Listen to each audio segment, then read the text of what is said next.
right, thanks, Aaron. Demolition crews clearing the way for the next phase now of a major cleanup project along 18 Mile Creek.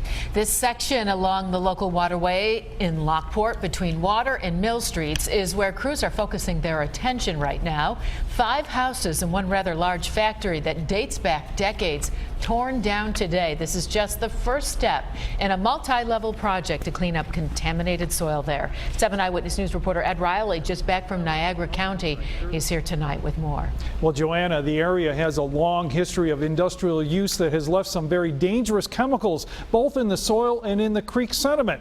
Repeat flooding from 18 Mile Creek spread that contamination into several properties on Water Street. And now that the families have been relocated, the process of tearing down those structures has begun. Oh, great.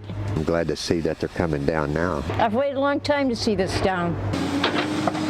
Residents on Mill and Water Streets in Lockport react as crews working for the EPA begin the demolition of 5 homes sitting on chemically contaminated property along 18 Mile Creek. This is kind of a milestone in this project. Also underway today, more demolition work at the old Flint Coat manufacturing site that sits on the opposite side of the creek. We're getting ourselves to a position where we can figure out exactly how bad the situation is so we can design a cleanup, and that's really where we're at now. The homes and the factory site comprise a 2¼ acre area that is filled with dangerous chemicals. To date, there's metals and PCBs contaminate the sediments. Some of the hazardous waste come from the Flint Coat plant that closed in the mid-70s, and others left over from industrial use that dates back to the 19th century. As was the normal at the time, the creek, a lot of things were discharged into the creek. The area is now designated as a Superfund site, but getting to this point was Tough.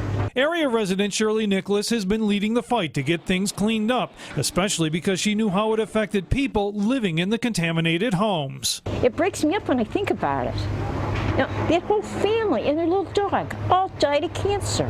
They all live down there. And they all live down there. The house demolition is part of phase 1 of the total site cleanup. The second and third phases will remove the contaminated soil and clean out sediment from 18 Mile Creek all the way to Lake Erie. But we can certainly say it's going to be years. But if they just sit back and don't do anything, then you'll hear me again. But some residents who live close to the contaminated area believe the Superfund site should be expanded. And coming up at 6 p.m. we'll hear more about that part of the story and how the University of Buffalo is also playing a role. Ed Riley, 7 Eyewitness News.